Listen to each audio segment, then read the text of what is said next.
There is a financial risk most people never calculate. It does not appear on your bank statement. It does not show up as a line item on your monthly budget. And yet, for millions of people, it represents the largest concentration of risk in their entire financial life.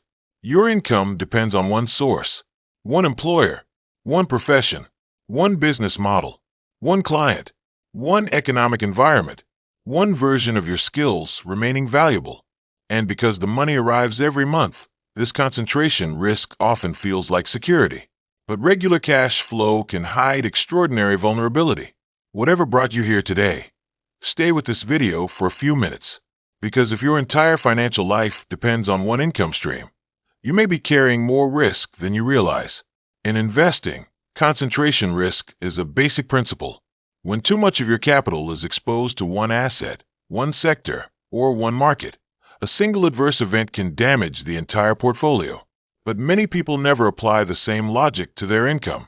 They diversify their investments while keeping their earning power concentrated in one source. They may own several financial assets, but their ability to acquire, maintain, and protect all those assets depends on one monthly cash inflow. This creates a financial structure that can appear wealthy from the outside while remaining fragile underneath. Because income is not merely money. Income is the engine that finances everything else. Your housing, your food, your insurance, your investments, your savings, your family responsibilities, your debt repayments, your future plans. When one income stream supports all of these obligations, the real question is not simply, how much do I earn? The more important question is, how much of my financial life would stop if this income stopped? That is the beginning of genuine financial analysis. A person earning a large income from one source may actually be more financially vulnerable than someone earning less from several independent sources. Why? Because resilience is not measured only by the size of cash flow. It is measured by the number of ways cash flow can continue. This is why modern wealth creation is increasingly moving beyond the traditional idea of a career. A career can generate income, but a financial system can generate resilience. Your time may produce earned income. Your knowledge may produce intellectual income.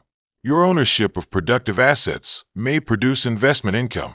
A business system may produce operating income.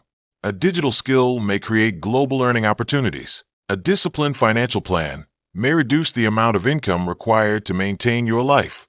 These are not merely different ways to make money. They are different layers of financial protection. And this distinction matters because the economic world is changing faster than many people realize. Artificial intelligence, automation, advanced computing, and global digital systems are changing the relationship between human labor and economic value. The question is no longer simply whether you have a job. The deeper question is whether the value you create can adapt. A skill that is valuable today may become less valuable tomorrow. A profession may remain respected while its economic structure changes. An industry may continue to exist while requiring fewer people. This is why the strongest form of income diversification often begins with human capital. Your knowledge, your judgment, your ability to communicate, your ability to sell, your ability to solve problems, your ability to learn faster than the environment changes. These capabilities can become more valuable than any single job title. But there is a difference between diversification and distraction. A person who attempts to create 7 income streams at once may not be building wealth. They may simply be creating 7 unfinished projects. Financial resilience requires allocation, capital allocation, time allocation, attention allocation, energy allocation. Every hour you spend building a new source of income has an opportunity cost. That hour cannot simultaneously be used to improve your primary career, study markets, build a business, improve your health, or strengthen your relationships. This is where financial intelligence becomes more sophisticated than the simple advice to make multiple income streams. The goal is not maximum complexity. The goal is maximum resilience per unit of effort. A second income stream should ideally do something your first income stream cannot. If your primary income depends on your time, perhaps your second source can gradually depend on ownership. If your primary income is tied to one industry, perhaps your new skill can be useful across multiple industries.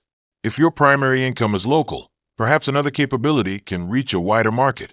This is the architecture of financial diversification. Different risks, different sources of value, different economic dependencies. The principle is similar to portfolio construction. You do not diversify simply to own more things. You diversify because different sources of risk do not always fail at the same time. And this is where personal finance becomes deeply connected to psychology. A person who has no financial margin cannot think like an investor. They think like a survivor. Every unexpected expense feels like a crisis. Every career decision becomes a threat. Every opportunity must be evaluated through immediate cash flow. This is why an emergency reserve is more than money sitting idle. It is decision-making capital. It buys time. It protects judgment. It prevents desperation from becoming the invisible partner in every financial decision. The same principle applies to debt.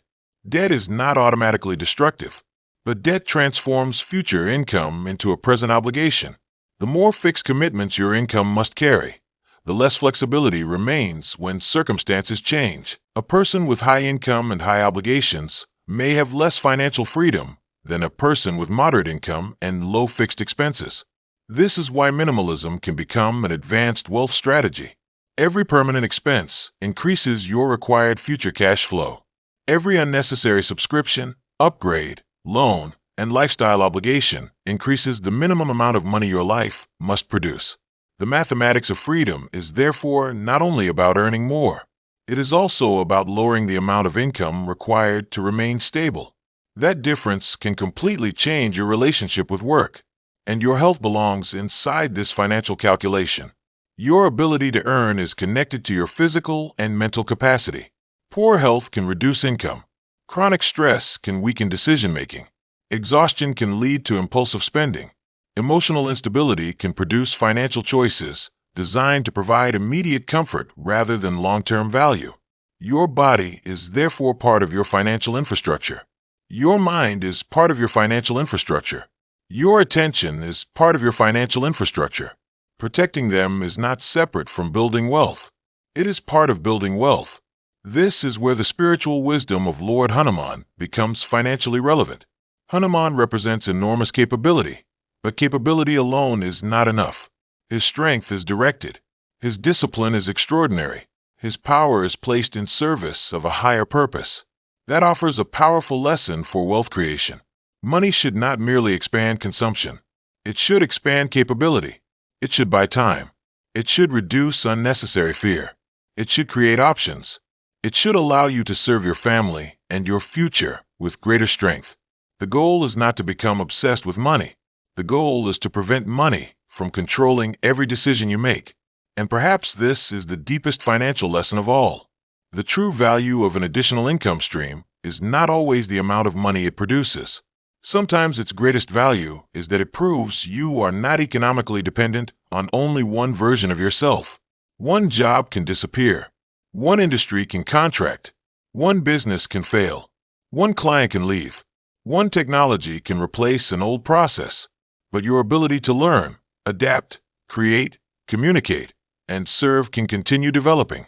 That is an asset no balance sheet can fully display. So examine your financial life honestly. If your primary income stopped tomorrow, how many months could your current savings support your expenses? How much debt would continue demanding payment? Which skills could immediately generate value? What assets would continue producing cash flow? What expenses could be removed? And what would you need to learn? These questions are not designed to create fear.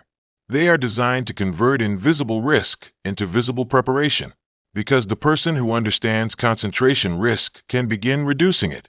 Build an emergency reserve. Control lifestyle inflation. Develop valuable skills. Create ownership. Invest according to your risk capacity. Build relationships that create knowledge and opportunity. Protect your health and develop at least one additional economic capability that does not depend entirely on the same conditions as your primary income.